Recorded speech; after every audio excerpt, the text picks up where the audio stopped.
Hoje na escola a Sara contou-nos como é que os pais dela se conheceram. Como é que tu e o pai se conheceram? Também quero saber a vossa história. Na verdade, nós conhecemos-nos desde que tínhamos a tua idade, sabias? Vou contar tudo. Não, ainda melhor, vou mostrar-te tudo. Este álbum de fotografias tem toda a nossa história. Vamos vê-lo juntos. Foi no ano de 1985, o ano da primeira edição do Rock in Rio, a data de lançamento do Super Mario pela Nintendo, mas mais importante do que tudo isto, eu e o teu pai entramos para a escola primária, um grande passo na nossa vida. Tínhamos 6 anos.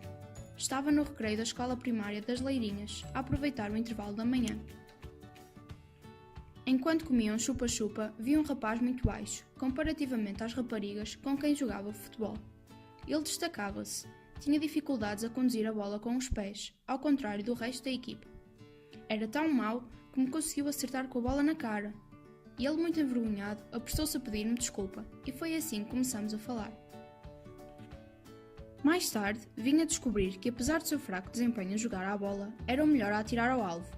Adorava jogar ao jogo do mata com os amigos todas as quartas-feiras. Visto que eram vizinhos, passavam muito tempo juntos. Ele gostava especialmente do Francisco, que tinha televisão no quarto, e depois da escola sentavam-se os dois a lanchar e a ver desenhos animados.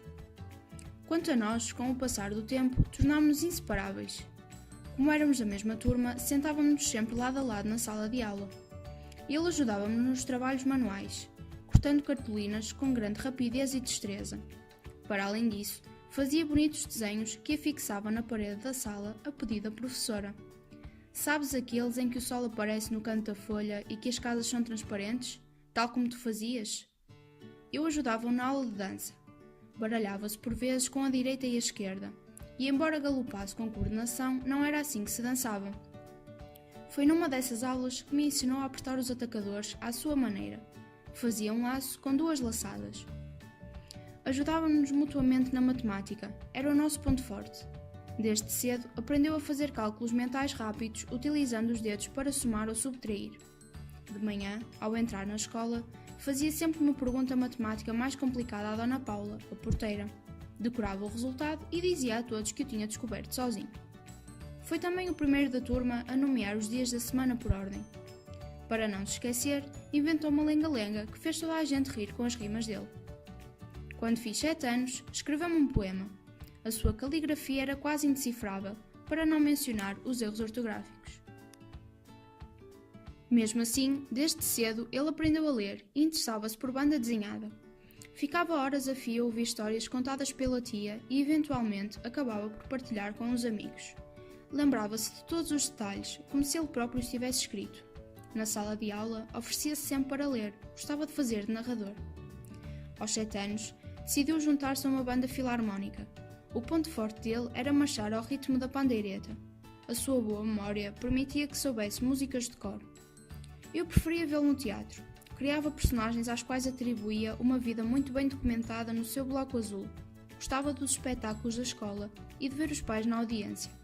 Sentia-se orgulhoso de si mesmo ao ouvir os aplausos do público. Sempre foi o menino dos papás. No fim de semana do aniversário dele, levaram-nos a andar de bicicleta para a casa de campo. Alguns dos meninos ainda não sabiam andar de bicicleta com 2 rodas e os vossos avós ensinaram-lhes. Mas o teu pai já sabia, já tinha aprendido e decidiu aventurar-se. Embora houvesse aquela forte barreira entre brincadeiras de rapazes e de raparigas, tentou promover atividades mistas, como o saltar à corda ou o salto ao eixo.